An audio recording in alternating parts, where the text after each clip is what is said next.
Good morning, Dr. Fazana. My name is Li Jiarui. Today, I will present my research proposal entitled Greenwashing in ESG Disclosures, a comparative analysis of selected palm oil companies listed on Bursa Malaysia 2023 and to 2025.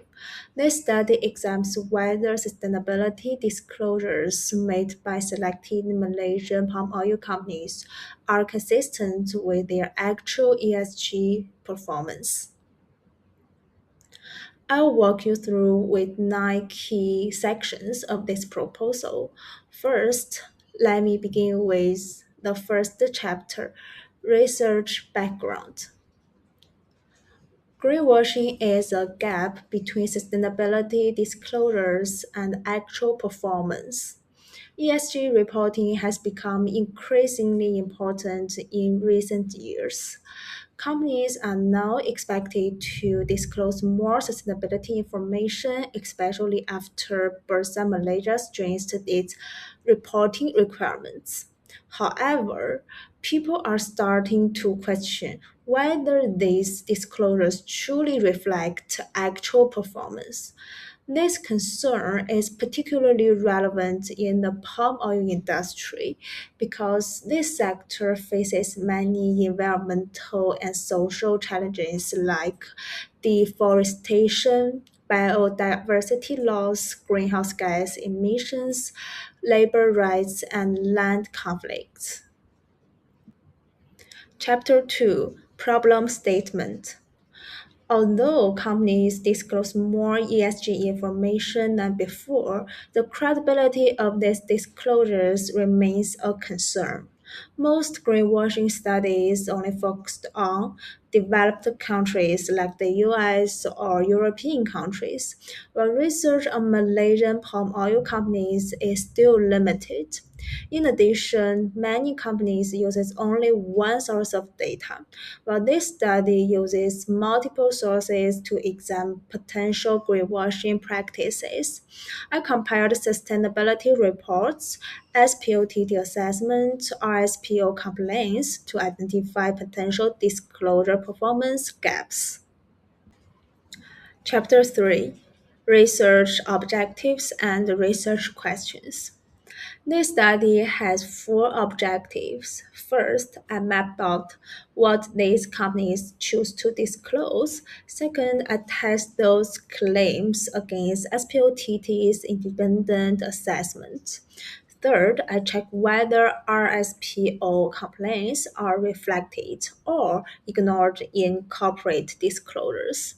Finally, I assess whether the patterns across all 3 sources point to potential greenwashing. This study is guided by 4 research questions. The first question maps out what companies actually choose to disclose, which ESG themes they highlight, and which they tend to leave out. The second question asks whether what companies claim aligns with what SPOTT independently scores them on. The third question looks at whether companies acknowledge their own controversies or simply stay silent when RSPO complaints are filed against them. Finally, the first question puts everything together. Given what we find across all 3 comparisons, is there a pattern that points to greenwashing? Chapter 4, Literature Review and Theoretical Background. The literature review covers 3 themes. First, early in 2022 found that companies disclose ESG information primarily to maintain stakeholder legitimacy, not just transparency. Second, Line and Maxwell in 2011 identified key greenwashing forms: selective disclosure, symbolic commitment, and misrepresentation, which serve as analytical indicators in this study.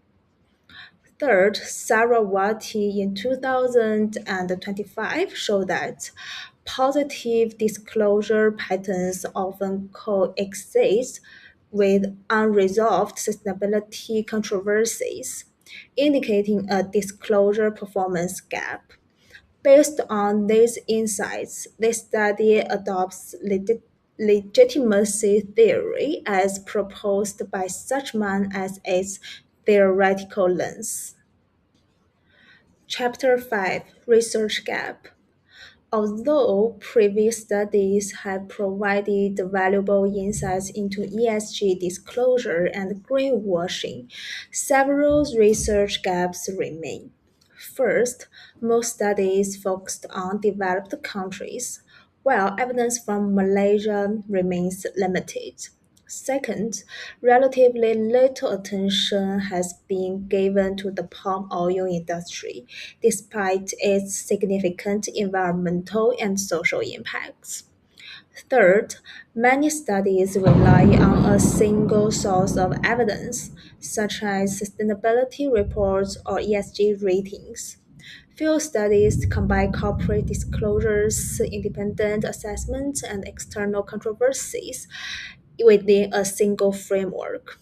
Therefore, this study addresses these gaps by focusing on Malaysia palm oil companies and adopting a multiple source assessment approach. Chapter 6, Conceptual Framework. This study is guided by legitimacy theory, which suggests that companies use sustainability disclosures to maintain stakeholder support rather than simple report facts. The framework compares corporate disclosure against two external sources: SPOTT assessment and RSPO complaint records.